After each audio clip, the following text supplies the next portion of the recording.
I do want to go there because I know that some of you have begun the process of working through the FDIC signage changes and the advertising requirements with the FDIC signs and the ATM signs, and what happens when it's not an FDIC insurable product, something that's a non-deposit product.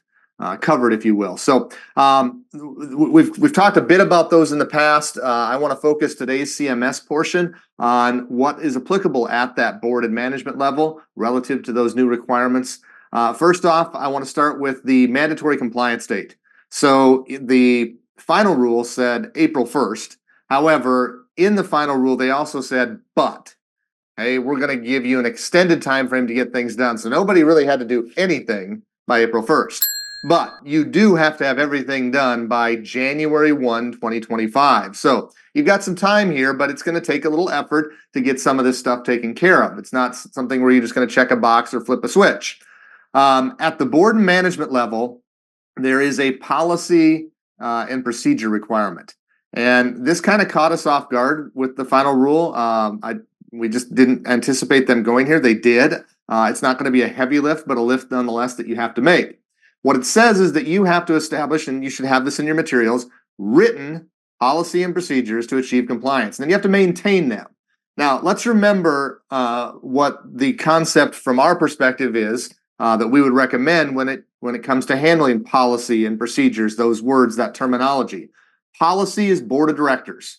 Okay, 10,000 foot, you've trained them, they can chime in on it. Procedures, that's more of the daily grind. It's a management frontline level thing. And if you bring procedures to the board and you expect them to sign off on it, then we expect you to train them at that level. So keep your policy and procedure separate. Keep procedure out of the board unless you train them at that level. And we wouldn't recommend that in the first place. So with that caveat, let's jump to it.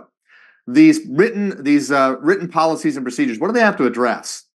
Well, they have to be based on your specific size, complexity, your needs, if you will, as they relate to deposit taking activities and these FDIC advertising requirements. So you have to address display of the official sign, the non-deposit product definition and what goes along with it, the disclosures that go with either type of product, the FDIC insured products versus the non-FDIC insured products, and then how you would handle any sort of misrepresentation. So again, that's not a heavy lift. We have to write some things out, but there's some things at the policy level that should be short and sweet. And then at the procedural level, we're going to have to, here's how we're going to carry out this mission.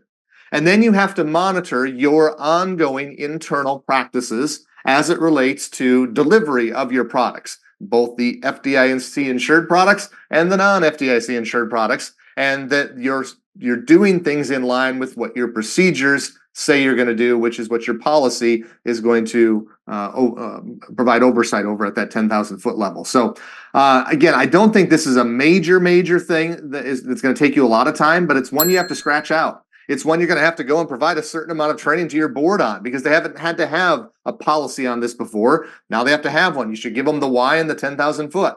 Management, here's where you come into play. Give them their why and their the level that they need to be trained at, and then roll this thing out. That shouldn't be too terribly hard to roll out. That said, we are going to tackle this obviously more in depth than the few minutes we're giving you here today. On the 18th of this month, we're going to do a 1-hour program all about those new rules. We did one earlier. It was about a 20-minute. It just came out. We did that in January. This is going to be a 1-hour dive into those requirements on the 18th if you are wanting to get your team trained at that level.